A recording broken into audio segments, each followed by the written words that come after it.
बिस्मिल्लाहिर्रहमानिर्रहीम, अस्सलाम वालेकुम, गुड मॉर्निंग पब्लिक, सुबह बखैर। मैं हूँ रुखमा इरफान मलिक और मेरे साथ मौजूद हैं अब्दुर्रऊफ साहब। अस्सलाम वालेकुम, उम्मीद है आप खैरियत से होंगे। हमारे साथ मौजूद है हमारा साथी, हमारा बेली हरमीत सिंह। अस्सलाम वालेकुम हरमीत जी। वालेकुम सलाम, सत श्री अकाल, गुड मॉर्निंग। कैसे हैं आप दोनों? हाँ बिल्कुल ठीक है। बेखैर में टाइम ज़ाया ना करें, बहुत कुछ है हमारे पास। फौरी तौर पे चलते हैं, रोमा से कहते हैं हमें ज़रा बताया ना रन डाउन क्या है आज। बिल्कुल, सबसे पहले जनाब रन डाउन आपके साथ शेयर करते हैं। सबसे पहले पब्लिक का डेली डोज, उसके बाद हम बात करेंगे अफगानिस्तान की मौजूदा सिचुएशन की। और 20 साल में क्या तालिबान में कोई तब्दीली आई है या नहीं आई, सिचुएशन किस तरफ जा रही है और क्या अफगानिस्तान से खाना जंगी का खतरा टल चुका है या अभी भी जो खाना जंगी के बादल है वो मंडला रहे हैं, इस पर हम बात करेंगे। फिर शो में आगे चलेंगे और हुकूमत ने आईटी सेक्टर के लिए बड़ी मराद का ऐलान किया है और आईटी एक्सपोर्टर्स को 5% इनाम देने का ऐलान किया है। ये कहा गया है कि 5% नकद इनाम जो है वो इनको दिया जाएगा एक्सपोर्टर्स को, इस पर भी हम बात करेंगे। और फिर मजीद हम बात करेंगे कि आम आदमी की सरकारी दस्तावेजात तक रसाई मुमकिन है। काफ़ी अरसे से ये कानून जो है वो लागू हो चुका हुआ है। इस हवाले से फेडरल ने भी और प्रोविंसेस ने भी अपने हिसाब से जो कानून साजी की हुई है, लेकिन अभी तक सूरत हाल ये है कि जब कोई भी बंदा रऊफ साहब जाता है सरकारी दफातर में तो उसको वो पेपर्स जो हैं वो प्रोवाइड नहीं किए जाते। तो ये बहुत बड़ा मसला आ रहा है, इसको भी आज हम शो में डिस्कस करेंगे। और फिर हम आपको 2 फीट की 23 साला बाहिम्मत मेकअप आर्टिस्ट से मिलवाएंगे। जहरा याकूब इनका नाम है, 50,000 के करीब इनकी इंस्टाग्राम पर फैन फॉलोइंग है और बहुत टैलेंटेड हैं। सिर्फ इनकी 2 फीट हाइट है, लेकिन इन्होंने ऑब्वियसली जब हमारे यहाँ पर किसी के साथ थोड़े से ऐसे मसाइल जुड़े हुए होते हैं तो लोग उनको बहुत ज़्यादा क्रिटिसाइज़ भी करते हैं, मजाक भी उड़ाते हैं, तज़हीक भी करते हैं उनकी, लेकिन ये बहुत बाहिम्मत थी और इन्होंने अपने अंदर जो टैलेंट था उसको पहले तो आइडेंटिफाई किया, फिर उस टैलेंट को निखारा और बड़ी ज़बरदस्त अब ये ऑनलाइन क्लासेस भी जो है मेकअप के हवाले से दे रही हैं। तो ऑन सेट हमारे साथ जहरा जो है वो मौजूद होंगी। और आखिर में हम आपको झील बलूचिस्तान में हना झील है, बहुत खूबसूरत झील है। हुन्ना है। अच्छा, मैं गया हूँ वहाँ। अच्छा, आपने सब कुछ ही विजिट किया होता है। हुन्ना झील है, बहुत खूबसूरत है। इस पर एक हड़क है, 2 झीलें हैं, लेकिन ये हुन्ना झील बहुत मशहूर है। कितने साल पहले गए थे? बहुत साल हो गए, लेकिन मेरा मतलब है गया हूँ, कई दफा गया हूँ। अच्छा, जबरदस्त, बहुत खूबसूरत झील है। चलें, इस पर एक खुसूसी रिपोर्ट है, वो भी हम आपके साथ शेयर करेंगे। जनाब सबसे पहले पब्लिक का डेली डोज, जिसमें आज हमारे पास सबसे पहले इंटरेस्टिंग खबर ये कराची से ताल्लुक रखने वाले pencil carving artist Bilal Asif इनका नाम है। बहुत अरसे तक कि इन्होंने बहुत सा हार्ड वर्क किया और इस हार्ड वर्क के बाद इन्होंने एक झूला तैयार किया है, जिस झूले की तैयारी में 45,000 पेंसिल्स का इस्तेमाल किया गया है। अपनी नौयत का ये मुनफरद झूला है जो आप इस वक्त पब्लिक न्यूज़ की जो टीवी स्क्रीन है उस पर भी मुलाहिजा कर सकते हैं। और उन्होंने अब Guinness book of world record के लिए अप्लाई भी किया है। 45,000 पेंसिल्स, भाई कमाल है। और कितनी मेहनत लगी होगी इनकी उसको जोड़ने में, और फिर ये कि मजबूत भी हो और कितना खूबसूरत, कितना दिल फरेब है। खूबसूरती से पेंसिलों को सजाया तो पाजी, हाँ बिल्कुल ऐसा लग रहा है दिल पूरा उन्होंने जोड़ के रख दिया बीच में। सीरियसली हाँ, बहुत ही खूबसूरत। इनको जरूर मिलना चाहिए Guinness book of world record में, इनका नाम जरूर शामिल होना चाहिए। 45,000 पेंसिल से ये झूला जो आप स्क्रीन पे देख रहे हैं ये तैयार किया गया है। बिल्कुल, आगे चलते हैं जनाब। अगली स्टोरी मुख्तलिफ रंगों से, मुख्तलिफ कलर्स, बहुत खूबसूरत लग रहा है, बहुत अपीलिंग लग रहा है। बिल्कुल। अच्छा, अगली स्टोरी की तरफ आते हैं जनाब। अब पाकिस्तान भी टेलीफोन एक्सपोर्ट करने वाला मुल्क जो है वो बन गया है। मेड इन पाकिस्तान स्मार्टफोन्स की बरामद निजी कंपनी एनोवी टेलीकॉम पाकिस्तान ने स्टार्ट कर दी है। 4 माह पहले इस कंपनी को इजाज़त मिली थी कि वो मकामी सतह पर मोबाइल साजी कर सकती है। मकामी सतह से इन्होंने आगाज़ किया मोबाइल साजी का।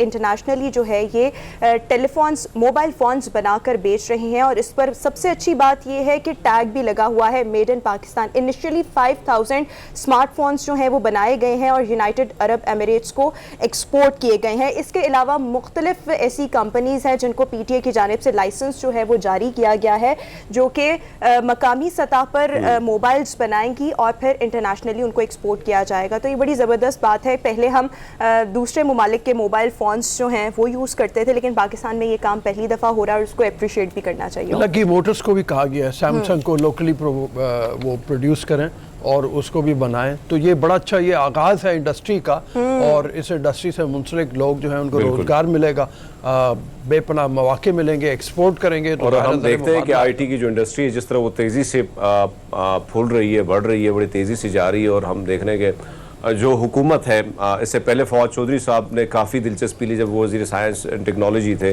और अब शिबली फराज साहब आ गए। लेकिन हम देखते हैं कि बड़ी तेज़ी से काम जा रहा है। जो मुख्तलिफ यूनिवर्सिटी के स्टूडेंट्स हैं तो उनको भी शामिल किया गया मुख्तलिफ प्लेटफॉर्म पे, वो अपनी जो काम है वो भी इसी तरह दे रहे हैं। तो बड़ा कमाल का काम है भाई।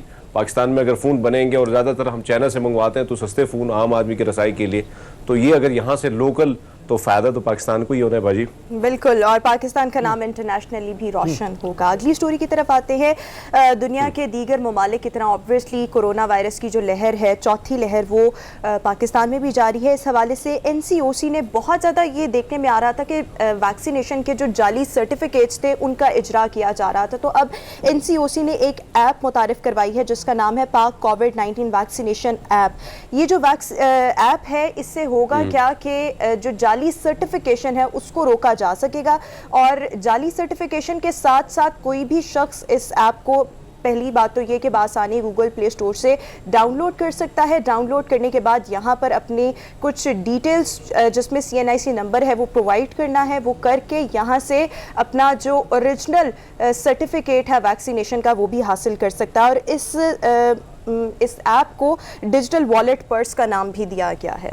ये बड़ा ज़रूरी है। मैं खुद कई लोगों को ऐसे जानता हूँ जो बड़े फ़ख्र से ये बताते हैं कि जी हमने वैक्सीन नहीं लगवाई और हमने सर्टिफिकेट ले लिया। तो ये बड़ा गलत काम है। मतलब आप अपने आप को, खासकर मैं राहुल साहब, मैं अगर मैं बात करूं लाहौर के कुछ हॉस्पिटल्स की, तो मैं ऐसे कई डॉक्टर्स के हवाले से मेरे पास एक खबर है कि उन्होंने सर्टिफिकेट तो लिए पर उन्होंने वैक्सीनेशन नहीं कराई। तो मैं समझता हूं कि एक अच्छी एप्लीकेशन है जिससे पता चलेगा कि कम से कम किस ने वैक्सीन लगाया, किसने नहीं लगाई। और ये जो जाली सर्टिफिकेट का मामला 4-4 हज़ार 2-2 हज़ार रुपये पे बिक रहे थे, तो कम से कम उस पर भी थोड़ी सी मामला जो है वो रुक थम जाएंगे और हमें पता चलेगा। इस वबा को फैलने से बचाना है तो हम सब ने कोशिश जो है वो मिलकर करनी होगी। जाली सर्टिफिकेट बनाने से आपको क्या फायदा, नुकसान तो आपको ही है अगर कोरोना हो जाए। असल तो में ना हमारे यहाँ पर अभी भी बहुत से लोग हैं जो समझ रहे हैं कि अगर हमने वैक्सीन लगवा ली तो पता नहीं 2 साल बाद हम मर ना जाएं, हमारे पे कोई रिएक्शन ना हो जाए, इनफर्टिलिटी ना हो जाए। बहुत सी ऐसी जो र्यूमर्स हैं वो स्प्रेड किए हुए हैं। तो लोग जो हैं वो इस डर से भी अभी तक जो है वो वैक्सीनेशन की तरफ नहीं आ रहे। बहुत से लोग ऐसे भी हैं। हालांकि मतलब एक बात यह है कि भाई अगर मरना है तो जो आपका वक्त लिखा हुआ है वही है, उससे अलावा कोई वक्त नहीं हो सकता। किसी ने इस बारे में एक बड़ी हंसी वाली, और राहुल साहब वैसे ये चीज़ बड़ी आम पाई जा रही है। मैं इसलिए मुझे हंसी आई कि मैं लास्ट टाइम भी अपने शो में कह चुका था कि मैं जा रहा था तो अचानक सिक्योरिटी गार्ड और 2-3 आए और मुझे कहते हैं भाई आप तो मीडिया से आपको सारा कुछ पता होगा, तो क्या ये वैक्सीन लगाने से हम मर जाएंगे 2 साल बाद? मैंने कहा तो मैं कौन सा मौत का फरिश्ता हूँ, लेकिन आप वैक्सीन लगाएं, कोरोना से बच जाएंगे। हाँ, लेकिन मैं एक बात बताना चाह रहा हूँ, वो ये है कि मौत तो जो आनी है, मौत बरहक है बिल्कुल। लेकिन अगर खुदा न खासा आप बीमार हो गए, कोरोना आपको हो गया, तो आप अपने आप को भी मुसीबत में डालेंगे, अपने रिश्तेदारों को भी मुसीबत में डालेंगे। वो जो तकलीफ़ है, हम बहुत से लोगों को ऐसे जानते हैं जिन्हें कोरोना हुआ और इंतहाई शदीद तकलीफ से उसके गुजरे वो, तो वो तकलीफ जो है वो बर्दाश्त नहीं होती। बराए करम वैक्सीन लगवाएं, अपने आप को बचाएं, अपने ख़ानदान को भी बचाएं। और बिल्कुल, और साथ ही साथ ये जो कोविड-19 वैक्सीनेशन ऐप है जो कि NCOC की तरफ से मुतारिफ करवाई गई है, इसको भी डाउनलोड करें। ये आपको ओरिजिनल सर्टिफिकेट की तरफ बुलाएगी और अगर आपने डिटेक्ट करना है कि कोई सर्टिफिकेट ओरिजिनल है या जाली है तो उस बारे में भी आपको यहाँ से इंफॉर्मेशन मिल सकती है। अगली स्टोरी की तरफ आते हैं। अगली स्टोरी बहुत इंटरेस्टिंग है और वो ये कि 50 साल तक एक शख्स जो है UK में नाबीना रहा। एक मतलब when he was 11 years old, तो उस दौरान कोई आतिशबाजी के दौरान कोई हादसा पेश आया था जब इसकी बिनाई जो थी वो चली गई थी और 50 इयर्स तक ये जो शख्स है वो बिनाई से महरूम रहा और अभी इसकी एज जो है वो 62 इयर्स है। कुछ रोज़ पहले इसको दोबारा से एक हादसा पेश आया। अपने घर के गार्डन में इसका जो सर था वो अच्छा खासा ज़ोर से जाके एक पोल से जा टकराया और इसके बाद इस बंदे ने महसूस करना शुरू किया कि इसको कुछ रोशनी जो है वो नजर आ रही है। उसके बाद अगले 2 दिन तक ये यही चीज महसूस करता रहा। फिर then he went to a doctor और डॉक्टर ने कहा कि भाई आपकी तो बिनाई जो है वो वापस लौट आई है। तो इस तरह से भी जो मैजिक्स हैं वो दुनिया में होते हैं कि 50 साल बाद। अच्छा रऊफ साहब, वैसे मुझे एक स्टोरी याद आ रही है, मैं आप लोगों के साथ शेयर करना चाहूँ। मुझे ये स्टोरी जब मैं सुबह पढ़ी तो मुझे बॉलीवुड की एक फिल्म थी अकबर अमर एंथनी, जिसमें अमिताभ बच्चन, विनोद खन्ना और ऋषि कपूर साहब ने किरदार निभाए थे। तो उसमें एक माँ का किरदार था और उसका सर जो है उसको पता नहीं चलता कि उसके बच्चे कहाँ बिछड़े हैं और उसका सर पत्थर से टकराता है, तब उसकी बिनियाई जो है वो वापस आती है। और आज यही देखो ना, कुदरत का करिश्मा है भैया, यूके में आज ये वाकया जो है वो रियल में हो गया। तो बड़ा ही अच्छी बात है कि भाई कम से कम वो जो नजरें हैं वो आप नहीं दिखाई देती चीजें आपको दोबारा दिखाई दे, तो भाई दुनिया तो बड़ी खूबसूरत है। अगर वैसे वो फिल्मों का आपने जिक्र किया है तो बिनाई का तो मुझे पता नहीं, लेकिन याददाश्त अक्सर फिल्मों में चली जाया करती थी। किसी ज़माने में टकराते थे, याददाश्त चली जाती थी, फिर कई बरस के बाद वो जो है ना दोबारा टकराते थे, याददाश्त वापस आ जाती थी। उसको कॉमेडी में भी लोगों ने बहुत अदा किया हुआ है, लेकिन यह है कि याददाश्त के साथ बहुत लोगों ने तमाशा किया है बहुत ज़्यादा। लेकिन ये बिनाई बड़ा तोहफा है अल्लाह ताला का उनके लिए कि स्पेशली मुझे ऐसे लगता है कि वंस आप मतलब बहुत से लोग जो हैं वो ब्लाइंड बॉर्न होते हैं, तो चले उनका तो उन्होंने तो एक दुनिया की वो रौनक और वो खूबसूरती और वो रोशनी तो देखी नहीं, लेकिन किसी की बिनाई जो है हादसाती तौर पर चले जाना, जिसने पूरी दुनिया जो है वो देख ली हो, उसके लिए मेरे ख्याल में ये ज्यादा डिफिकल्ट चीज होती है कि एक दफा देखकर और फिर उस चीज से महरूम हो जाना। खैर अगली स्टोरी की तरफ आते हैं जनाब। अगली स्टोरी अर्जेंटाइन के स्टार फुटबॉलर लियोनेल मेसी, जिन्होंने कुछ रोज पहले एक प्रेस कॉन्फ्रेंस की और प्रेस कॉन्फ्रेंस के दौरान उन्होंने जो बार्सिलोना का फुटबॉल क्लब था उसको अलविदा कहा।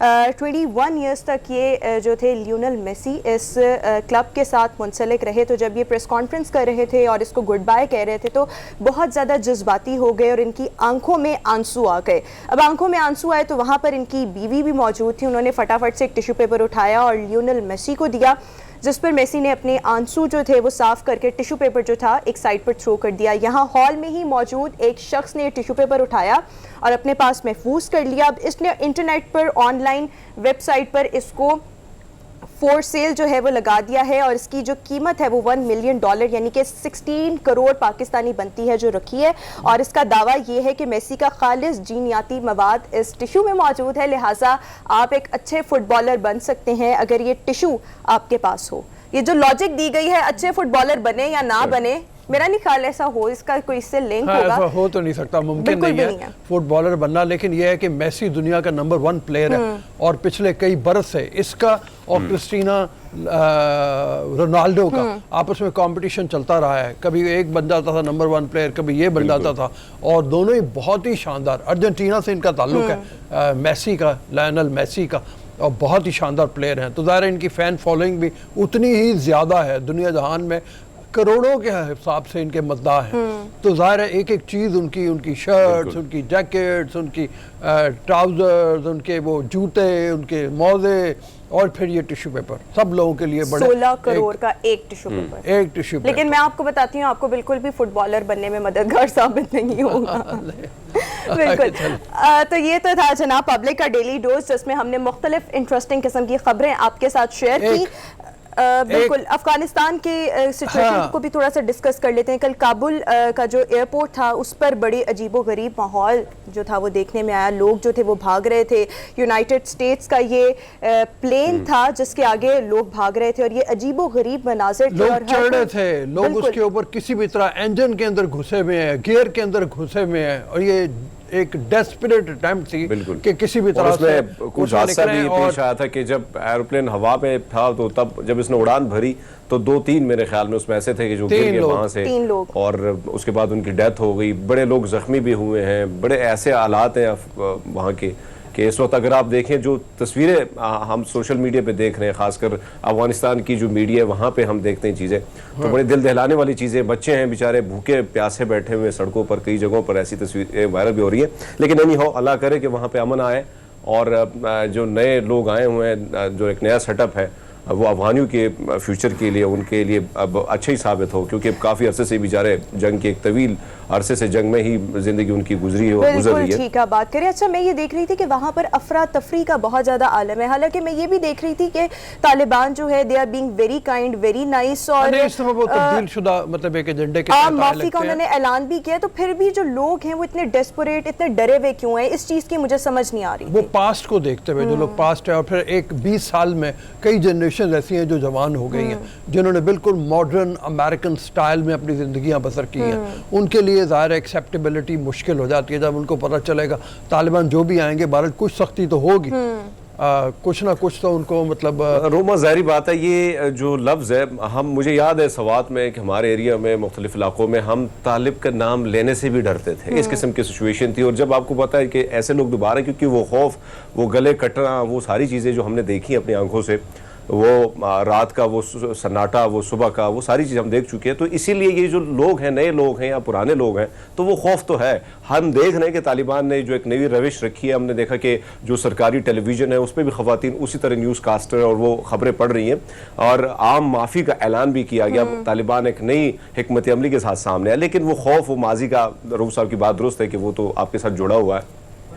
बिल्कुल ठीक, लेकिन एक छोटी सी चीज़ मैं सिर्फ बयान कर दूं, वो मतलब एक अच्छी खबर भी है, उसके बाद चलते हैं ब्रेक की तरफ। और वो ये है कि पिछले कुछ अर्से में, खास तौर पे 1 साल में, कारों की फ़रोख्त में बहुत इजाफा हुआ है, और उसको बुनियाद बना के हुकूमत कह भी रही है कि बड़ी खुशहाली आई है। तो इसके बारे में किसी दिन डिटेल के साथ भी बात करेंगे, लेकिन ये है कि कोई 114% शायद कारें जो हैं वो ज़्यादा, मतलब मुझे एग्जैक्ट फिगर इस वक्त याद नहीं है, लेकिन कारों की फ़रोख्त बहुत ज़्यादा बढ़ गई है। तो अल्लाह करे ये एक खुशबख्ती का साल बने, और इस हवाले से ही नहीं और भी हवालों से बने। अच्छा, थोड़े दिन पहले मैं एक एस्ट्रोलॉजर से मिली, तो वो कह रही थी 2020 और 2021 बहुत अजीबो गरीब से साल हैं। तो इन 2 सालों में हर कोई परेशान रहा है। ये जब साल गुजरेंगे तो फिर खुशहाली आएगी। तो लेट्स सी कि प्रैक्टिकली आती है या नहीं आती। खैर, ये तो था जनाब आज की एडिटोरियल स्टोरीज डेली डोज। अभी हम शो में एक ब्रेक शामिल करेंगे। एक ब्रेक के बाद वापस आएंगे तो अफगानिस्तान की जो सिचुएशन चल रही है उस गुफ्तगू करेंगे। सीनियर एनालिस्ट मजहर अब्बास साहब हमें शो में ज्वाइन करेंगे। आपसे मुलाकात होगी एक ब्रेक के बाद। Stay with us.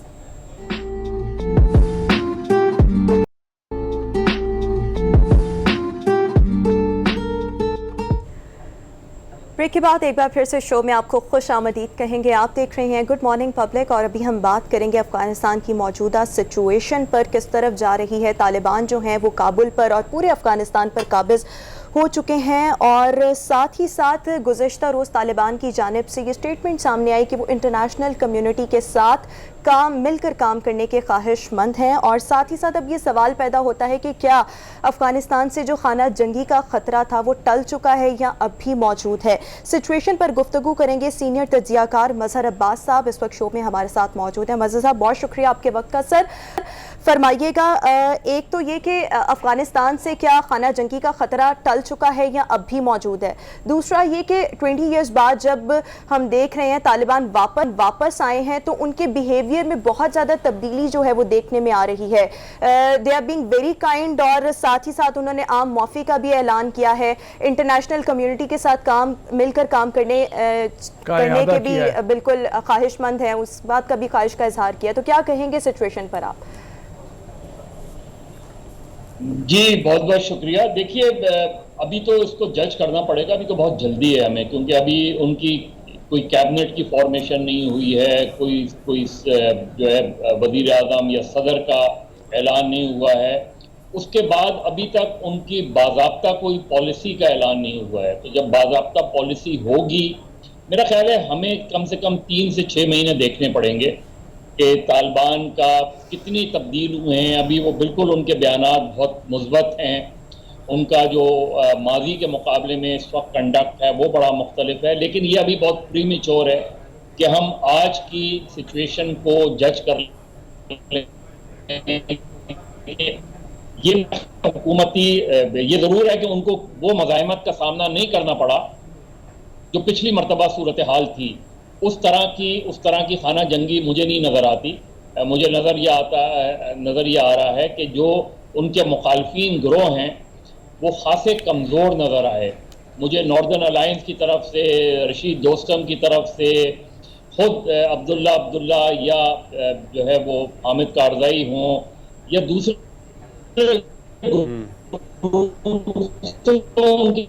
जो तालिबान को इस पूरी सूरत हाल में सबसे बड़ा फायदा हुआ है वो ये कि उनको का अमरीकी असला उनके हाथ आ गया है। जो अमेरिका ने नई अफगान हुकूमत को जो इससे पहले अफगान हुकूमत थी उनको दिया, पिछले 20 साल में दिया, अब वो तालिबान के पास है, अब वो उनके कंट्रोल में है।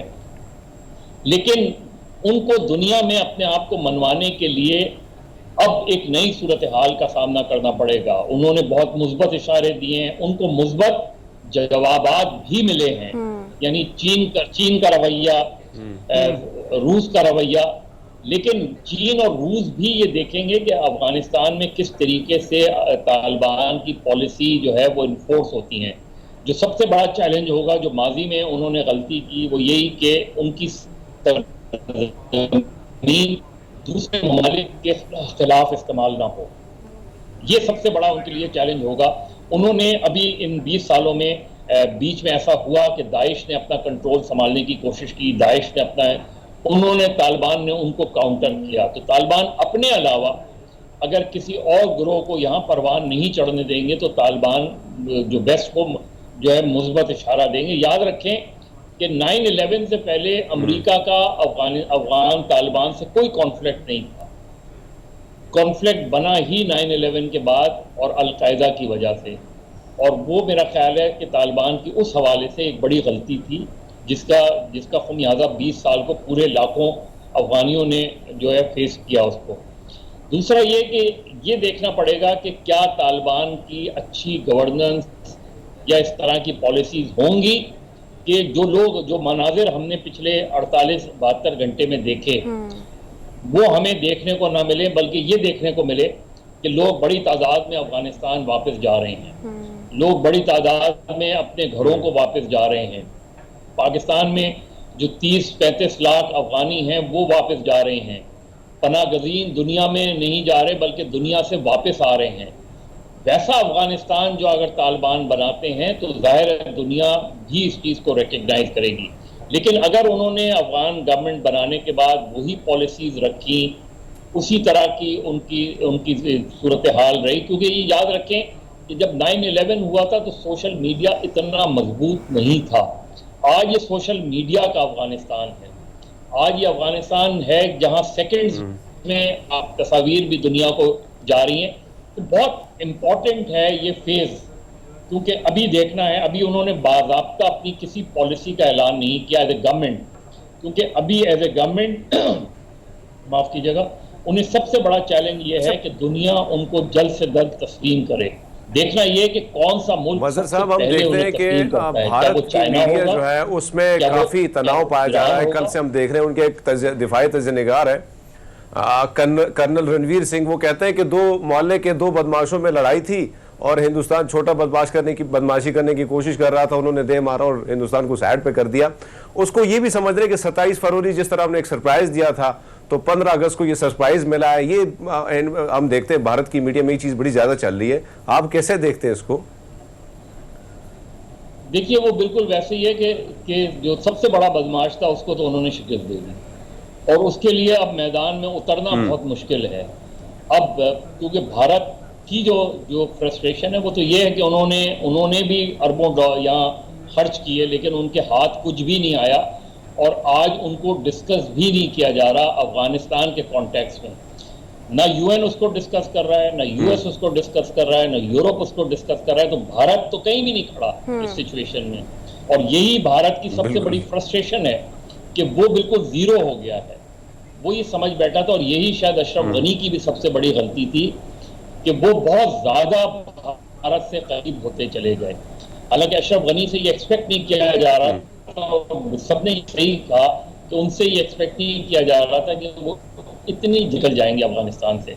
अच्छा, और यही मेरा ख्याल है देखने अफगानिस्तान का कि अफगानिस्तान की कोई भी हुकूमत हो, देखिए मैं तालिबान की आइडियोलॉजी से एग्री करूं या नहीं करूं, लेकिन तालिबान हो या नॉर्दर्न अलायंस हो, they have every right to rule Afghanistan. ये उनका अफगानिस्तान है, ये उनका मुल्क है, चाहे वो तालिबान हो या तालिबान मुखालिफ हो। लेकिन अफगानिस्तान को ही करना है, उन्हीं को करना चाहिए, किसी दूसरे को नहीं करना चाहिए।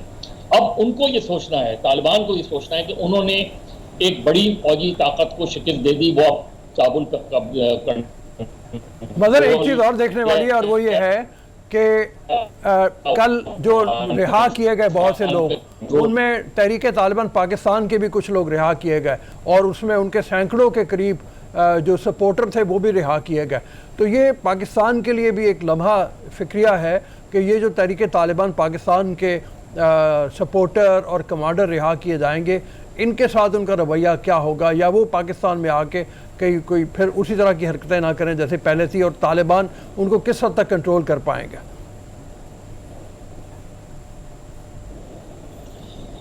देखिए, यही पाकिस्तान के लिए सिर्फ यही कंसर्न नहीं है, पाकिस्तान के लिए कई बहुत सी दूसरी कंसर्न भी हैं, और उस पर उन्हें गौर करने की ज़रूरत है पाकिस्तान को कि हमने पिछले कितना नुकसान उठाया। और पिछले, मैं सिर्फ 9/11 की बात नहीं कर रहा, पहली अफगान जंग का भी अगर आप जायजा लें तो पहली अफगान जंग की भी जो सबसे बड़ी कीमत है वो पाकिस्तान ने ही अदा की, क्योंकि जितने उस जमाने में जो है वो दहशतगर्दी के हमले हुए, एक खासतौर पे जब रूस अफगानिस्तान से जाने वाला था। बिल्कुल ठीक हो गया, और मजहर साहब का यही कहना है कि अगले 3 माह में जो सिचुएशन है वो क्लियर हो जाएगी, और साथ ही साथ तालिबान के लिए इस वक्त सबसे बड़ा चैलेंज यहाँ पर है कि दुनिया इनको, दीगर ममालिक इनको एक्सेप्ट करते हैं, उनकी एक्सेप्टेबिलिटी क्या है या नहीं एक्सेप्ट करते। बहुत बहुत शुक्रिया। सीनियर तज्जियाकार मजहर अब्बास साहब हमारे साथ मौजूद थे। अभी हम शो में एक ब्रेक शामिल करेंगे। एक ब्रेक के बाद जब वापस आएंगे तो गवर्नमेंट ने जो IT सेक्टर के लिए मराद का ऐलान किया है, इस पर गुफ्तगू करेंगे एक ब्रेक के बाद। Stay with us.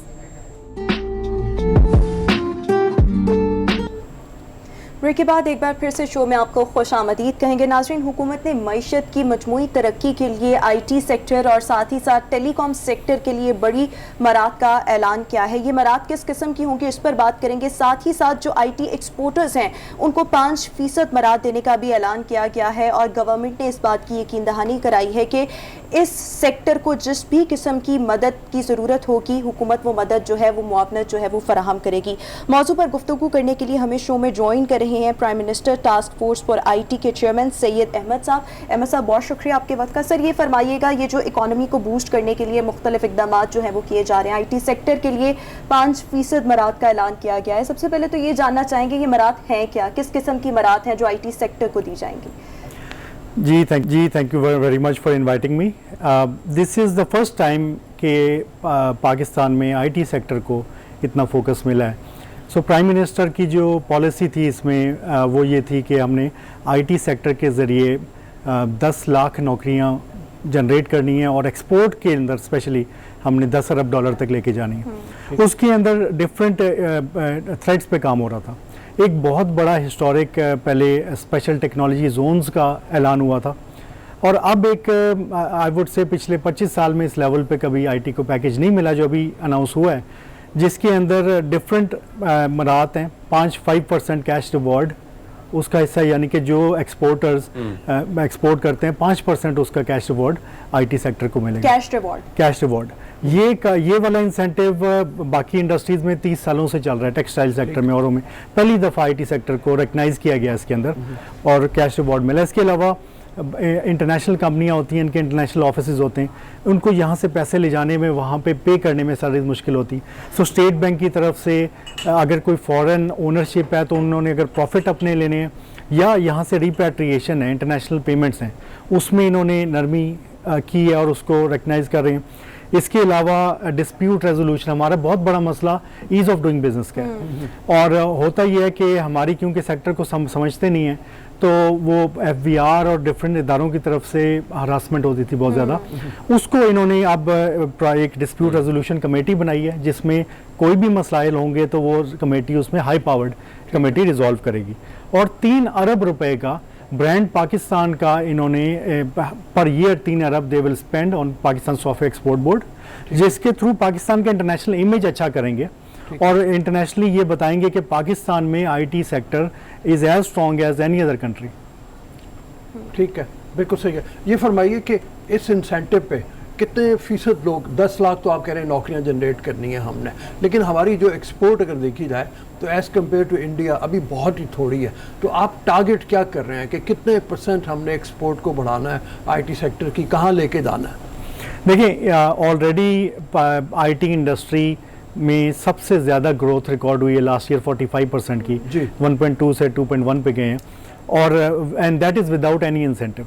तो with these incentives next year इंशाल्लाह 4 अरब का टारगेट है, और इस गवर्नमेंट की टर्म के अंदर इसको 10 अरब डॉलर तक हम लोग एक्सपोर्ट को लेके जा सकते हैं। ठीक है, इतना मतलब इसमें है दमखम। जी, मैं तो समझता हूँ कि हम बहुत पीछे रह गए इस वक्त। अगर ये इंसेंटिव्स पहले अगर कोई रिकग्निशन मिलती है आईटी सेक्टर को, इस वक्त हमें कम से कम 30 से 40 अरब डॉलर पे होना चाहिए था। और मैं ये समझता हूँ कि आईटी सेक्टर अगर इसी तरह की हमें पैटर्नाइजेशन गवर्नमेंट से मिले और ये चीज़ें इंप्लीमेंट हो जाए, तो आईटी सेक्टर सारे दूसरे सेक्टर की एक्सपोर्ट्स मिला के जितनी एक्सपोर्ट्स है उससे ज़्यादा सिर्फ आईटी सेक्टर एक्सपोर्ट कर सकता है। ठीक है, ठीक है। अच्छा हरमीत का भी सवाल। अच्छा सर, ये बताइएगा कि हमने देखा कि 2020 में जो बरामदात थी आईटी की वो 47.4% बनती है, तो दो अरब अगर हम देखें तो वहाँ पे तकरीबन 2 अरब डॉलर से ज़ायद हमने रिकॉर्ड जो है इसके हवाले से चीज़ें हमें मिली।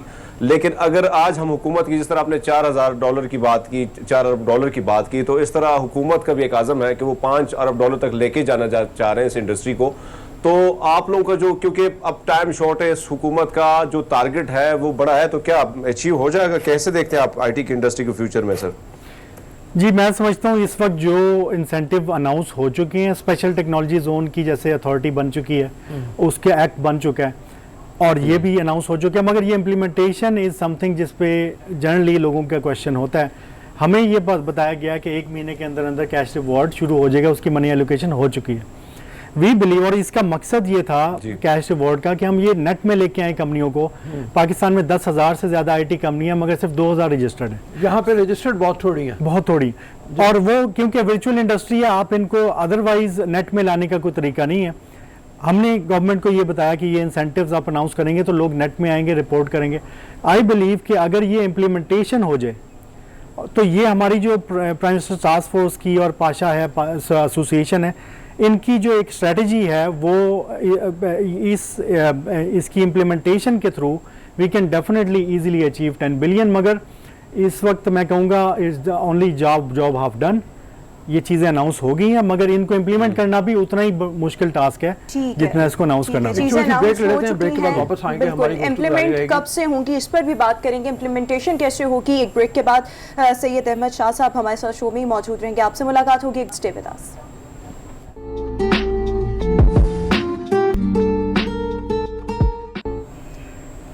ब्रेक के बाद एक बार फिर से गुड मॉर्निंग पब्लिक में आपको खुशामदीद कहेंगे। हुकूमत ने पाकिस्तान के आईटी सेक्टर को बूस्ट करने के लिए, अच्छे लेवल पर ले जाने के लिए मुख्तलिफ मराद का ऐलान किया है। पोटेंशियल बहुत ज़्यादा है इस फील्ड में, इस पर हम बात कर रहे हैं, लेकिन मुख्तलिफ इंसेंटिव्स जो दिए जाते हैं उस पर इम्प्लीमेंटेशन का मसला थोड़ा सा आ रहा है। गुफ्तगू करने के लिए हमारे साथ शो में मौजूद हैं chairman prime minister task force for IT Syed Ahmed साहब। अहमद साहब, ब्रेक से पहले भी हम बात कर रहे थे कि हुकूमत ने मुख्तलिफ मराद का, इंसेंटिव्स का ऐलान तो किया है।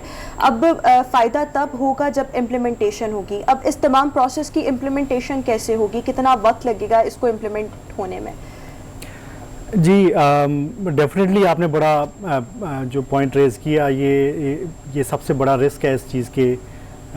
पाकिस्तान में जो एक ब्यूरोक्रेटिक सिस्टम है, और स्पेशली जो इंडस्ट्रियल रिफॉर्म तो हो गए पाकिस्तान में, कभी डिजिटल रिफॉर्म नहीं हुए, जिसकी वजह से ये सारे जो इंसेंटिव्स हैं ये जनरली हमारी मशीनरी को समझ नहीं आते।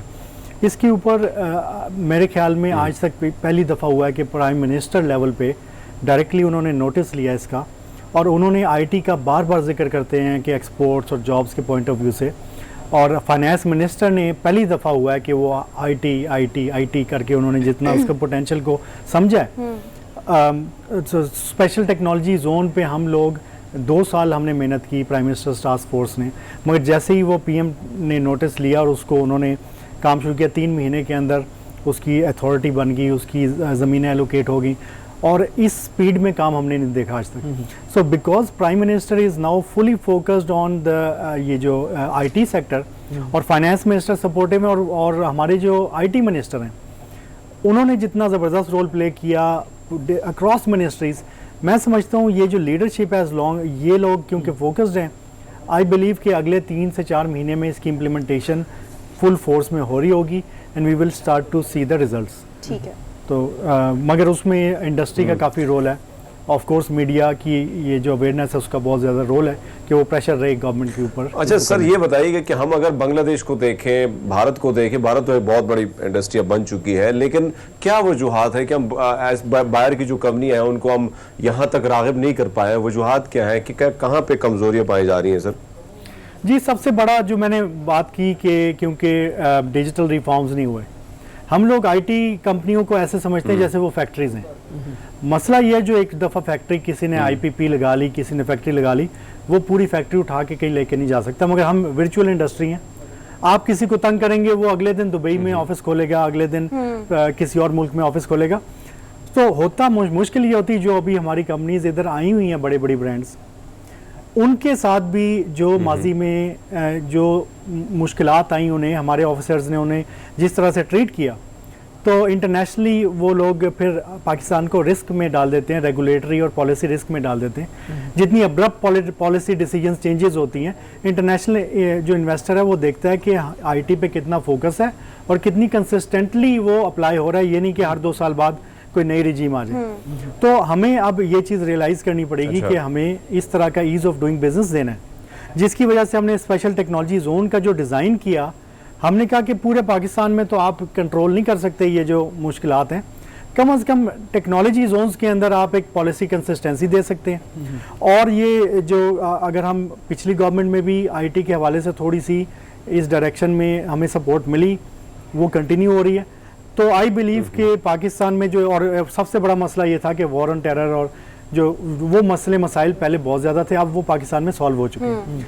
मगर पाकिस्तान की परसेप्शन पीछे है, पाकिस्तान की रियलिटी में पाकिस्तान बहुत आगे चला गया।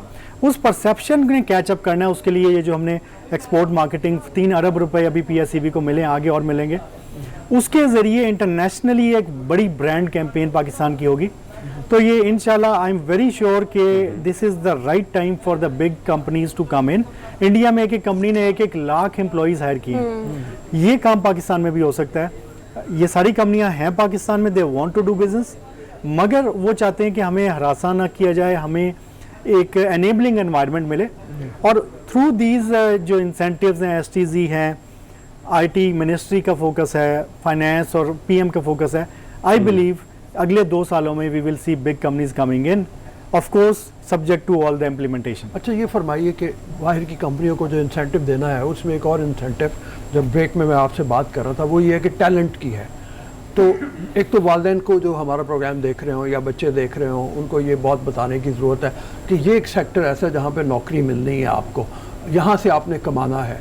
FA BA की डिग्री आपके किसी काम की नहीं है, लेकिन जो आपने करना है उसको ज़रा क्वालिटी के साथ करना है, मेहनत के साथ करना है। इसकी इंपॉर्टेंस कितनी ज़्यादा है, क्योंकि अभी गली गली में खुली हुई है इंस्टीट्यूट, लेकिन जी अनफॉर्चुनेटली जो हमारी जो टैलेंट की साइड है, अब क्योंकि डिमांड हमारी बढ़ती जा रही है तो सप्लाई की कंस्ट्रेंट्स नज़र आने शुरू हो गए हैं। और unfortunately quality of under graduate students हमारी बहुत पुअर है।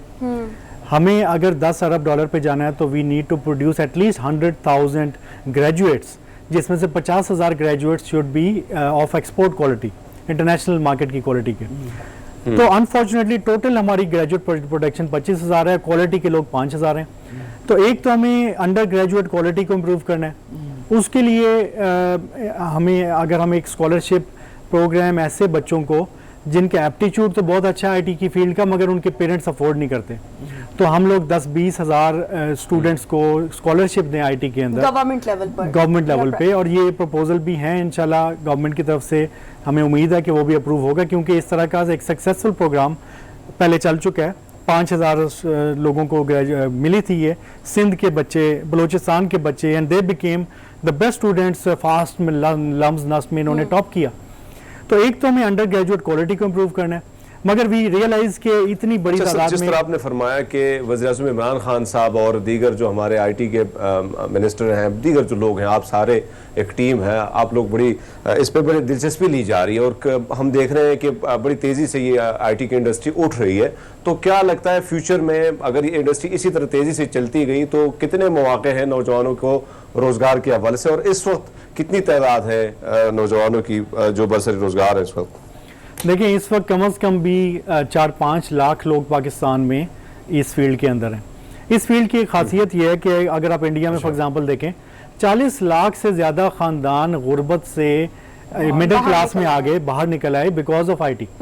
हमारी भी फील्ड में जितनी इस फील्ड में इस वक्त लोग बच्चों के लिए अपॉर्चुनिटी हैं, इंटरनेशनली जापान ने कहा कि हमें 1 लाख बच्चा चाहिए और आईटी के लोग चाहिए पाकिस्तान से। स्वीडन जैसे मुल्क, पूरी दुनिया में शॉर्टेज है। और अगर हम लोग इस वक्त जितने लोग प्रोड्यूस करेंगे पाकिस्तान के अंदर और internationally, high paying jobs available हैं और यंग बच्चा फ्रेश ग्रेजुएट्स भी 1-1 लाख रुपए भी दे कैन अर्न। मगर उसके लिए ज़रूरी ये है कि वो जो हम एक तो अच्छे जो हमारे माइंड्स हैं वो आईटी सेक्टर को चूज़ करें। हमारे पेरेंट्स जो है, अभी तक हम लोग वो डॉक्टर और पायलट वाली सोच से नहीं बाहर आ सके। की बहुत ज़्यादा ज़रूरत है स्पेशली पेरेंट्स को कि ये भी एक फील्ड है जिसमें पोटेंशियल बहुत ज़्यादा है और स्टूडेंट्स इसमें आकर भी अच्छा खासा अर्न कर सकते हैं। बहुत बहुत शुक्रिया सैयद अहमद साहब हमारे साथ शो में मौजूद। और जिस तरह से बात की, हम पहले ही बात कर रहे थे, यानी खुशकुन तस्वुर उन्होंने दिखाया बिल्कुल आम आदमी के लिए भी कि वो ग्रेजुएट करे, अच्छा करे और अंग्रेजी में करे, अंग्रेजी की तालीम साथ में अपनी बेहतर करे ताकि वो कमाए भी फिर दबा बिल्कुल। और जिस तरह से हुकूमत जो है आईटी सेक्टर पर तवज्जो दे रही है, मुख्तलिफ मराद का ऐलान किया जा रहा है, जिस तरह से आप भी अभी बात कर रहे थे कि स्कॉलरशिप प्रोग्राम्स भी इस वक्त डिज़ाइन किए जा रहे हैं, तो ये भी बहुत अच्छा होगा अगर हुकूमत इस तरफ भी तवज्जो देगी और जो स्टूडेंट्स अफोर्ड नहीं कर सकते उनको स्कॉलरशिप्स दी जाएंगी ताकि वो आईटी की फील्ड में आए, अपने इस टैलेंट को निखारें और अच्छा खासा अर्न कर सकें, नेशनली भी इंटरनेशनली भी अपना भी नाम बनाएं और पाकिस्तान के इमेज को भी बेहतर करें। अभी हम शो में एक ब्रेक शामिल करेंगे, एक ब्रेक के बाद वापस आएंगे। Good morning public.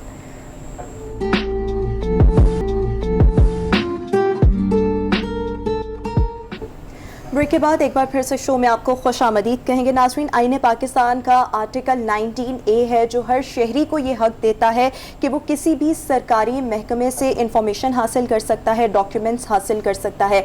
इस हवाले से अगर कानून साजी देखी जाए तो फेडरल ने भी कानून साजी की हुई है और साथ ही साथ जो पाकिस्तान के प्रोविंसेस हैं उन्होंने भी कानून साजी की हुई है। लेकिन मसला तब आता है जब एक आम आदमी को एक तो इस कानून साजी के हवाले से इंफॉर्मेशन नहीं है, फिर एक आम आदमी अगर इंफॉर्मेशन है और उसको किसी भी किस्म की इंफॉर्मेशन की ज़रूरत है, दस्तावेज़ात हासिल करनी है, जब वो किसी भी सरकारी महकमे में जाता है तो उसको इंफॉर्मेशन या डॉक्यूमेंट्स प्रोवाइड नहीं किए जाते। मसाइल कहाँ पर मौजूद हैं, मौजू पर गुफ्तगू करने के लिए हमें शो में ज्वाइन कर रही हैं चीफ इंफॉर्मेशन कमिश्नर पंजाब महबूब कादर शाह साहब शो में हमारे साथ मौजूद है। महबूब साहब, बहुत शुक्रिया आपके वक्त का। सर, ये फरमाइएगा, कानून साजी भी मौजूद है फेडरल में भी, प्रोविंसेस में भी, लेकिन जब भी कोई एक आम आदमी है वो सरकारी महकमे से रब्ता करता है कि मुझे फलां इंफॉर्मेशन चाहिए, फलां डॉक्यूमेंट चाहिए, तो उसको वो रेलेवेंट इंफॉर्मेशन डॉक्यूमेंट्स प्रोवाइड नहीं किए जाते। इसकी क्या वजह है और किया क्या जा सकता है इस मसले को सॉर्ट आउट करने के लिए? मैं जो आपका इब्तदाइया है कि बिल्कुल नहीं फराहम किए जाते, माजरत के साथ थोड़ा सा इस पे कॉन्ट्रडिक्ट करूँगा, क्योंकि जब ये लॉ बना 2013 में और ये कमीशन बतौर एक रेगुलेटरी बॉडी के वजूद में आया 2014 में, तो इब्तदाई 3-4 सालों में बड़े मसाइल थे, नो डाउट, क्योंकि एक हमारा माइंडसेट वो कॉलोनियल है कि कोई भी ऑफिसर है तो वो समझता है ये मेरी पर्सनल प्रॉपर्टी है जो पब्लिक इंफॉर्मेशन है, और हम जो एक फ्यूडल वो जो हमारी है कि हम अंदर आने वाले को अपने आप को अवाम का सर्वेंट नहीं समझते। ये एक हमारी एक प्रॉब्लम है, कल्चरल इशू है। लेकिन पिछले 3 सालों में अगर आपका पब्लिक टीवी को मैं दावत देता हूँ, अगर आप पंजाब इंफॉर्मेशन कमीशन तशरीफ़ लाएं और जो लोग वहाँ आए होते हैं आप उनको इंटरव्यू करें, तो अब सूरत हाल यकसर बदल चुकी है। पिछले 3-3.5 सालों में पंजाब का कोई भी ऐसा डिपार्टमेंट नहीं है जिन्होंने अपने हर दफ्तर के लिए पब्लिक इंफॉर्मेशन ऑफिसर या PIO मुकर्रर नहीं कर दिया। ठीक है। और 70% मैं ये नहीं कहता कि बहुत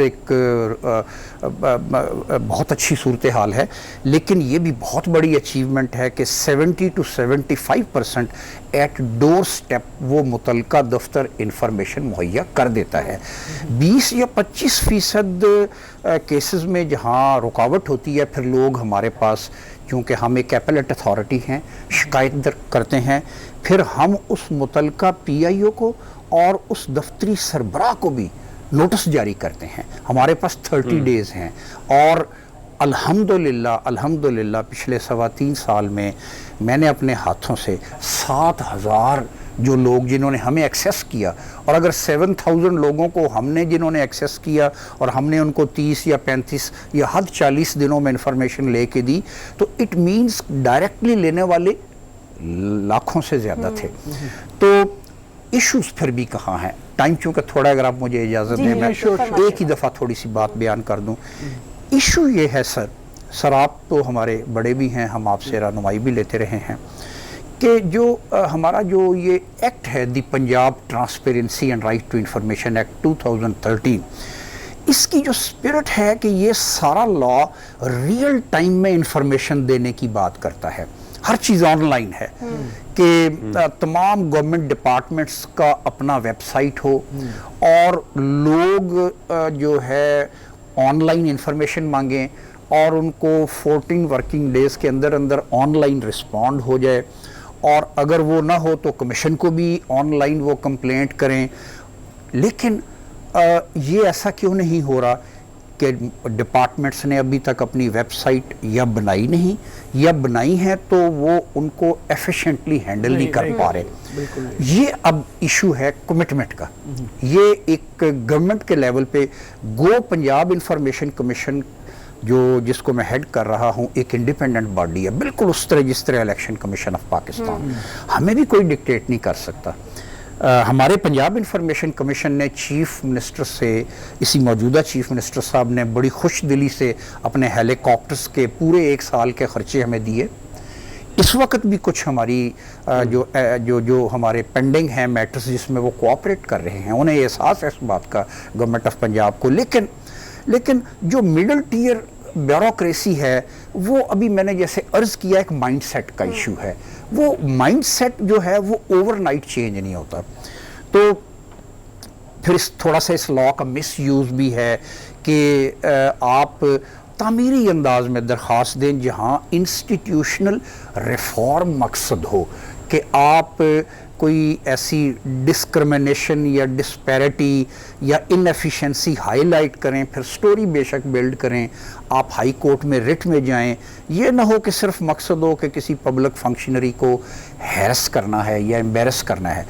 सो कुछ अभी हमें पब्लिक एट लार्ज की अवेयरनेस का इशू है, उसमें मैं ये समझता हूँ मीडिया का बहुत बड़ा रोल है। आज आपने जो मुझे बुलाया, मैं बहुत शुक्रगुजार हूँ। It will go a long way. ये पब्लिक टीवी ने जो ये समझिए आप कंट्रीब्यूट कर रही हैं इस लॉ की इम्प्लीमेंटेशन में। तो इसमें मीडिया जब तक भरपूर साथ नहीं देगा हमारा पंजाब इंफॉर्मेशन कमीशन का, लोग ज़्यादा से ज़्यादा इसको एक्सरसाइज नहीं करेंगे, तामीरी अंदाज में उस वक्त तक नहीं करेंगे। फिर टेक्नोलॉजी के इशू हैं, अभी हमारी नेशन उतनी टेक्नोलॉजी पे नहीं है कि ऑनलाइन वो करें, लेकिन गवर्नमेंट डिपार्टमेंट्स तो कर सकते हैं। उसके लिए मैं आपसे भी इस्तदा है कि गवर्नमेंट ऑफ पंजाब को चाहिए कि गवर्नमेंट अपने डिपार्टमेंट्स को डायरेक्शन दे कि आप अपनी वेबसाइट्स बनाएं और वेबसाइट्स पे तमाम इंफॉर्मेशन रखें, ताकि लोगों को दरखास्तें देनी ही कम से कम पड़ें। यही सवाल यहीं से बनता है। जी सर, जी सर। गवर्नमेंट जब वक्त इस तरह का काम करती है, या मतलब ये ज़हन में नहीं रहता सर शायद कि इंफॉर्मेशन लेना एक आम आदमी का हक है, उसको दरख्वास्त देने की ज़रूरत नहीं है। मतलब उसको एक दरख्वास्त गुजार क्यों समझ लिया जाता है, उसको इससे ज़्यादा होना चाहिए। मतलब राइट है, उसको फ़ौरन वो इंफॉर्मेशन मिलनी चाहिए। मतलब सर आपने बहुत खूबसूरत बात की। इस कानून को पढ़ें तो मैं हमेशा ये कहता हूँ कि इस कानून को मैं हमेशा कहता हूँ पीपल फ्रेंडली लॉ। क्या इसकी कोई कोर्ट फीस नहीं है, आप अदालत में जाएं आपकी कोर्ट फीस है, इसमें कोई वकील आपको हायर नहीं करना पड़ता, इसमें आप सादा कागज़ पे एप्लीकेशन घर से दे के भेज दें, खुद जाना भी ज़रूरी नहीं है। फिर भी गवर्नमेंट का वो ऑफिस, उसका PIO पाबंद है 14 दिन के अंदर आपके एड्रेस पे चीज़ खुद भेजे। कोई फीस नहीं है, मैंने जैसे अर्ज किया, जाने की कोई ज़रूरत नहीं है। और अगर आप एप्लीकेशन नहीं लिख सकते तो अनपढ़ आदमी है तो वो PIO के पास जाता है, तो PIO को हुक्म है कि वो खुद लिखे। So it is an overwhelmingly people friendly law. लेकिन अब सवाल ये है कि जो इस लॉ को इम्प्लीमेंट कर रहे हैं, ये अब मेरे पे डिपेंड करता है कि मैं कितना आवाम दोस्त हूँ, मैं कितना ज़्यादा इसका एहसास करता हूँ कि मैं वाकई अवाम का खादम हूँ। मैं से मुराद ये है कि तमाम सरकारी दफातर के पब्लिक इंफॉर्मेशन ऑफिसर्स जो पंजाब में लाखों में बनते हैं, हर एक को ये एहसास हो। और हर दफ्तरी सरबराह भी ये ना कहे, हमें ये अक्सर शिकायत आती है, पब्लिक इंफॉर्मेशन अफसर कहते हैं, हमारे दफ्तरी सरबराह कहते हैं छोड़े यार छोड़े ना, दरख्वास्त डिले करो। हम जब उनको, क्योंकि हम 50,000 तक जुर्माना कर सकते हैं, तो जब हम शोकाज करते हैं तो PIO हाथ जोड़ते हैं कि सर वो एक्सीएन साहब या वो DCO साहब ने मना किया हुआ था, मैं क्या करूं। अब उनको भी चाहिए ये ज़रा जहन बदलें, ये दौर बदल गया है। अगर हमने आगे जाना है तो हमें हाकिम बन के काम नहीं चलेगा, हमें लोगों का खादम बनना पड़ेगा। ठीक है जी हरमीत। अच्छा सर की बातें बड़ी कमाल की, बहुत अच्छी बात है सर ने की, लेकिन सर हम देखते हैं कि इवन जो दस्तावेज़ात तक रसाई आम दीगर ममालिक में भी ये कानून राइज है, बल्कि आसानी से मिल जाती हैं मुख्तलिफ ममालिक में। हम अगर बात करें हत्ता कि जहाँ पे हमारा हक बनता है, अगर एक केस को हम फॉलो करते हैं, छोटी छोटी जो डिस्ट्रिक्ट सेशन कोर्ट्स हैं वहाँ पे भी आप जाते हैं तो वहाँ पे भी आपने एक सिपाही को पैसे देने होंगे। रिश्वत देंगे तो आपको फाइल आपको मिलेगी, नहीं देंगे तो बड़ी मुश्किल से आपको 2-3 हफ्ते भी लग सकते हैं। इस रिश्वत का जो कल्चर है, इसको जाहिर बात है जब ये दस्तावेजात मिलने में आसानी होगी तो रिश्वत का ये कल्चर खत्म हो जाएगा। लेकिन आज भी ऐसे हम देखते हैं कि ऐसा एक माफिया बैठा हुआ है कि वो नहीं चाहता कि बड़ी आसानी से ये चीज़ें हो। आपके दफातर में जाएं, जिधर जिधर हम जाते हैं हम देखते हैं सारी चीज़ें बड़ी आम है। तो इस कल्चर को ख़त्म करने के लिए मजीद क्या सख्त इक़दाम उठाने होंगे?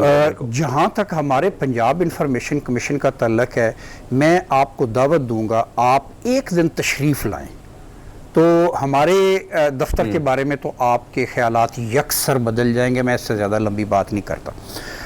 अब आ गई मजमूई अमूमी हमारे मुल्क की जो सूरत हाल है, मैं उसकी तरदीद नहीं करता। जो आपने बोला माफियाज है, रेड टेपिज्म है, या वो पहिया लगाए बगैर काम नहीं होता, तो जिस तरह आपने इशारा किया मुख्तलिफ महकमों का, बिल्कुल सर जी, मैं उसकी तरफ, वो एक हमारी, मैं ये समझता हूँ बदकिस्मती है। इसके लिए हमें मैंने जिस तरह पहले अर्ज़ किया कि ये जो लॉ बना ही इसीलिए है कि जब आप गवर्नमेंट डिपार्टमेंट्स अपनी डिपार्टमेंट की तमाम अहम बुनियादी इंफॉर्मेशन वेबसाइट पे रखेंगे तो फिर ये तो उसकी वो कैश किस चीज़ को क्लर्क करता है? क्लर्क किसी चीज़ को छुपा के करता है। नहीं भाई पैसे दो, ऑर्डर तो हो गया, मैं तब कॉपी दूंगा तुम्हारी अपॉइंटमेंट का, पहले मुझे पैसे दो। तो जब ये एक कल्चर इस मुल्क में डेवलप हो जाए, इस लॉ, ये लॉ देखें, ये जो लॉ बना है ना इस वक्त 125 ममालिक में है, ट्रांसपेरेंसी कि चीज़ें जैसे एक ओपेक होता है गिलास, गदला पानी नज़र नहीं आ रहा होता, लेकिन ट्रांसपेरेंट के डिपार्टमेंट के अंदर जो चीज़ें पड़ी हैं बाहर से नज़र आएँ। और वो कैसे नज़र आएँ? वो इसी तरह वेबसाइट, ऑनलाइन चीज़ें बाहर नज़र आएँ। जब आप अपनी तमाम गवर्नेंस को, हुक्मरानी को ट्रांसपेरेंट कर देंगे तो न सिर्फ ये है कि एक्सप्लॉयटेशन उस जो क्लर्क या अफसर के लिए मौका ख़त्म हो जाएगा, बल्कि एक ऐसा इनहेरेंट चेक डेवलप होगा कि वो एफिशिएंट हो जाएगा कि हर चीज़ फ़ौरन नुमाया हो जाती है। मैं अपनी लॉग बुक बना के रखूं, अब ऐसा नहीं हो सकता। मैं अपनी चीज़ें सारी इन ऑर्डर रखूं। और ये यकीन करें, हमारे राइट टू इंफॉर्मेशन की जहाँ जहाँ दरख्वास्तें जा रही हैं, उन दफातर के ऑफिसर्स आके पहले चीखते हैं, फिर बाद में आके हमें बताते हैं सर एक बात ये है कि आगे से अब हमारे मामलात ठीक होते जा रहे हैं। ठीक है। तो ये उसी चीज़ का जो इलाज है, ये त्रियाक है, ये जो राइट टू इंफॉर्मेशन, कि आप लोगों को बताएं, छुपाएं कुछ ना। देखें ये ब्रॉडशीट क्या था, आज पता चला है आके, हम जैसे पढ़े लिखे लोगों को भी आज पता चला है आके। अगर ये किस्सा है 18 साल का, 18 या 20 साल का, तो अगर ये चीज़, हर पब्लिक डॉक्यूमेंट, हर बड़ा एग्रीमेंट जो इंटरनेशनल है, उसके तमाम कवायफ ये एक असूल बना लिया जाए कि आप आवाम को एतमाद में लें, उसी वक्त उसका एनालिसिस मीडिया पे हो जाए, उसी वक्त उसके प्रोज एंड कॉन सामने आ जाएंगे, बजाय 18 साल बाद हम पीट रहे हों और हम उसके जुर्माने अदा कर रहे हों। तो ये राइट टू इंफॉर्मेशन यही है कि जो कुछ आप कर रहे हैं, साथ साथ डिस्क्लोजर, पब्लिक डिस्क्लोजर, आवाम को एतमाद में लें। आवाम को एतमाद में लेने की बहुत ज़्यादा ज़रूरत है। बहुत शुक्रिया महबूब कादिर शाह साहब इस मौजू पर हमारे साथ मौजूद थे। नाशो में एक ब्रेक शामिल करेंगे, एक ब्रेक के बाद कुछ नए मौजूआत के साथ दोबारा हाजिर होंगे। Stay with us. ब्रेक के बाद एक बार फिर से गुड मॉर्निंग पब्लिक में आपको खुश आमदीद कहेंगे। नाज़रीन, हम अपने इर्द गिर्द बहुत से ऐसे लोग देखते हैं जो हमारी इंस्पिरेशन होते हैं, मोटिवेशन होते हैं, जिनके साथ कोई ना कोई मसला अटैच होता है, लेकिन वो अपनी ज़िंदगी को एक पॉइंट पर स्टक नहीं करते, हिम्मत नहीं हारते, कोई ना कोई हुनर, कोई ना कोई टैलेंट अपने अंदर तलाश करते हैं और उसको फिर मॉडिफाई भी ऑब्वियसली करते हैं, फिर लोग भी उनके उस टैलेंट से मुस्ताफीद होते हैं। तो अभी हम आपको गुड मॉर्निंग पब्लिक में एक ऐसी मेहमान शख्सियत से मिलवाने वाले हैं। 23 इयर्स इनकी एज है, 2 फीट इनकी हाइट है और जब ये बचपन में पैदा हुई तो कोई बोन इशू इनके साथ अटैच था। डॉक्टर्स जो थे वो बहुत ज़्यादा होपलेस थे इनकी सिचुएशन के बारे में, बट जैसे जैसे ये ग्रो अप की और वक्त गुजरा, इन्होंने हिम्मत नहीं हारी and she is so courageous. इन्होंने अपने अंदर टैलेंट तलाश किया कि ये मेकअप बहुत अच्छा कर सकती हैं। So now she is doing makeup और ऑनलाइन मेकअप सिखाती भी हैं लोगों को। अगर लड़कियों को स्पेशली इंफॉर्मेशन चाहिए हो मेकअप के हवाले से तो ये उनको बताती भी हैं कि कौन से प्रोडक्ट्स इन्होंने इस्तेमाल किए हैं, किस तरह से मेकअप किया जा सकता है। इंस्टाग्राम पर इनकी बड़ी ज़बरदस्त फ़ैन फॉलोइंग है। हमारे साथ शो में मौजूद हैं Zahra Yaqoob. Zahra, thank you so much, welcome to the show. और मैं आपकी हिम्मत की दाद देती हूँ, मेरे लिए बड़े ऑनर की बात है कि आप मेरे साथ मौजूद हैं। सबसे पहले तो ये फरमाइएगा, इतनी हिम्मत आपने अंदर पैदा कैसे की, और फिर ये मेकअप का शौक किस तरह से आया और किस तरह से आप लोगों को मेकअप सिखा रही हैं? हिम्मत देने वाली ज़ात तो अल्लाह की है, उसके बाद अल्लाह के बाद मामा पापा हैं, वसीला अल्लाह पाक का भेजा हुआ वसीला, जिनकी वजह से मैं आज बाहिम्मत हूँ। क्योंकि वो बाहिम्मत हैं तो मैं बाहिम्मत हूँ। और मेकअप के हिसाब से कहूँ तो मेकअप मुझे बचपन से पसंद था, शौक़ था मुझे बचपन से। तो मैंने सोचती थी कि मैं किसी को बताऊँ, किसी को सिखाऊँ, लेकिन ऐसा मैं कर नहीं सकती थी ये चीज़। ना मैं सीखा किसी से, ना मैं सिखा सकती थी जाकर। तो मैंने सोचा क्यों ना इंस्टाग्राम बना लेती हूँ, इंस्टाग्राम पब्लिक अकाउंट, और उस पर ही अपना ये चीज़ सिखाने लग जाती हूँ सबको। तो बस मेरा ये शौक़ था। ठीक है, बचपन से यानी आपको शौक़ था कि आप मेकअप अपना करें और इस तरह। तो इसके लिए ऑब्वियसली मेकअप के लिए सीखना भी तो पड़ता है ना। ऑनलाइन सीखा, यूट्यूब वगैरह से सीखा, कहाँ से सीखा? यानी कहीं से भी सीखा नहीं, खुद ही करते करते आ गया बस। अच्छा, खुद ही करते करते आ गया। और किस किस चीज़ का शौक़ है आपको? मुझे पेंटिंग का शौक़ है, लेकिन मैं सीख नहीं सकी पेंटिंग नहीं सीख बचपन में करती थी, क्लासेस भी ज्वाइन करना चाहती थी पर सीख नहीं सकी। ठीक है, ज़बरदस्त हो गया। तो अभी आपकी इंस्टाग्राम पर ज़रा फ़ैन फॉलोइंग के हवाले से भी बताएं, कितनी फ़ैन फॉलोइंग है और किस तरह से आप अपने वहाँ पर वीडियोज़ शेयर करती हैं, पिक्चर्स को शेयर करती हैं, और अगर कोई सीखना चाहे कि भाई आपने कौन सी बेस लगाई है, कौन सा मेकअप प्रोडक्ट यूज़ किया, तो फिर किस तरह से उनको गाइड करती हैं?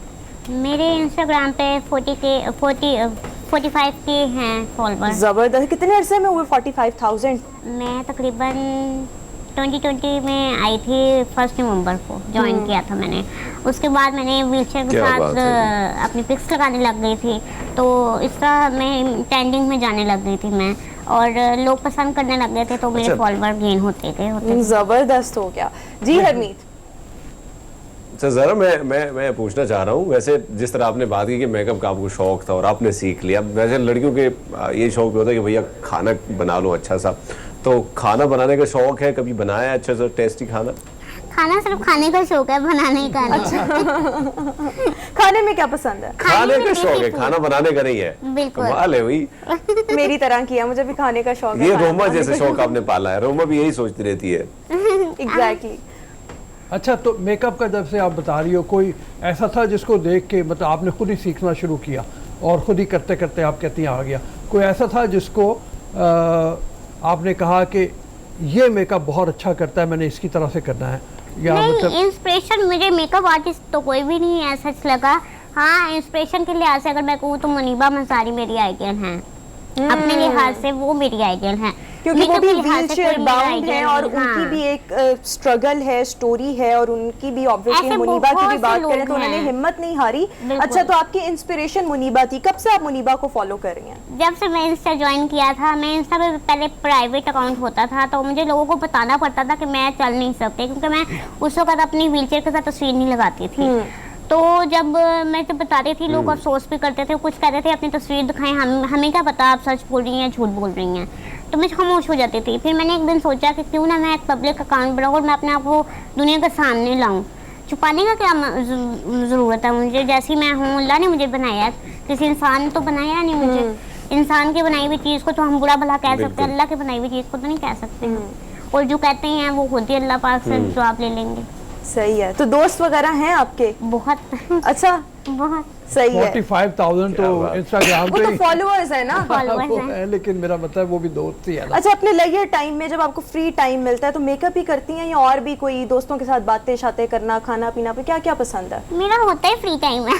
अच्छा, आप रहती फ्री हैं तो फिर क्या करती हैं? मतलब मोबाइल यूज, अपने फ्रेंड से बात, या फिर ड्रामे देख लिए, ऐसा कोई मेरा कोई एक्टिविटी नहीं है मेरी। सही सही सही। और जिस तरह से आपकी इंस्पिरेशन मुनीबा मज़ारी हैं, इसी तरह से और भी बहुत से लोग हैं जिनके साथ कोई ना कोई डिसेबिलिटी अटैच है, व्हील चेयर बाउंड हैं, हिम्मत हार जाते हैं। आपने हिम्मत नहीं हारी। आप ऐसे लोगों को क्या मैसेज देना चाहेंगी कि किस तरह से अपनी जो लाइफ है वो सक्सेसफुली कंटिन्यू रखें, हिम्मत नहीं हारनी, अपने अंदर कोई ना कोई हुनर तलाश करें और फिर उसको मॉडिफाई करें, और फिर ऐसा हुनर जिससे लोग भी फ़ायदा उठाएं, जिस तरह अभी आपके जो मेकअप स्किल्स हैं उससे लोग भी फ़ायदा उठा रहे हैं। मैं उन्हीं की तो आवाज़ बनना चाहती हूँ, मैं उन्हीं के लिए तो यहाँ पहुँची हूँ कि मैं उनको बाहिम्मत देखना चाहती हूँ। जैसे मैं बाहिम्मत हूँ, मैं चाहती हूँ कि वो बाहिम्मत हो, वो किसी से ना घबराएं, वो किसी से ना डरें कि लोग क्या कहेंगे, लोग हमें देख के कैसे बिहेव करेंगे, क्या बोलेंगे। जब मैं नहीं डरती हूँ, मुझे लोग जो मर्जी बोले, मैं उनको उल्टा जवाब देती हूँ उनकी बातों का, और कुछ बातों पे मैं नो कमेंट्स कह देती हूँ, जवाब इग्नोर कर देती हूँ उनके जवाब का। तो लेकिन मैं उन जितने भी लोग हैं ना, हम जैसे लोग जो अब तक डरते आ रहे हैं लोगों से कि लोग क्या कहेंगे ये वो, तो मैं उन्हें बाहिम्मत देखना चाहती हूँ। बस मैं चाहती हूँ कि वो आए, सामने आए मीडिया के, या जो वो करना चाहते हैं, जो वो बनना चाहते हैं वो बने, वो किसी से ना घबराएं, किसी से ना डरें। ये लाइफ एक बार मिली, अपनी लाइफ को जिए और जो अपने लाइफ का मकसद है वो पूरा करें। बिल्कुल, और हर हाल में मेरे ख्याल में अल्लाह का बहुत ज़्यादा शुक्र। अच्छा, माशाल्लाह बाहिम्मत जी। लड़की हैं आप। वैसे अच्छा, जिस तरह आप मेकअप आर्टिस्ट, खाना तो आपको खाने का शौक है, मौसीकी सुनती है कि नहीं? वो भी नहीं सुनती है? बहुत ज़्यादा। अच्छा, बहुत ज़्यादा। हाँ, किस तरह का, मतलब क्या? कौन सा फेवरेट सिंगर है आपका वैसे? पाकिस्तान के लिहाज से कहूँ तो साहिर अली। और अच्छा जी। और फिर पड़ोस में? वो वो तो बहुत सारे हैं, कोई एक नहीं कि बहुत सारे। फेवरेट एक हो, सबके गाने अच्छे लगते हैं। अच्छा, ठीक तो है। मौसीकी जो है अच्छा, वो आपने बिल्कुल। बताई है, उसमें एक दो सिंगर तो मतलब आपके फेवरेट आपने बता दिए, मतलब जैसे होंगे, लेकिन उसके साथ क्या पंजाबी में, क्लासिकल में, फोक में, किस तरह का, कौन सा ज़्यादा सुनती हो? मूड के लिहाज से, अगर मूड सैड है तो सैड सॉन्ग सुनूंगी, मूड अच्छा, अच्छा है मूड तो सैड क्यों होता है, जरा ये तो बताएं। आप तो इतनी बाहिम्मत हैं।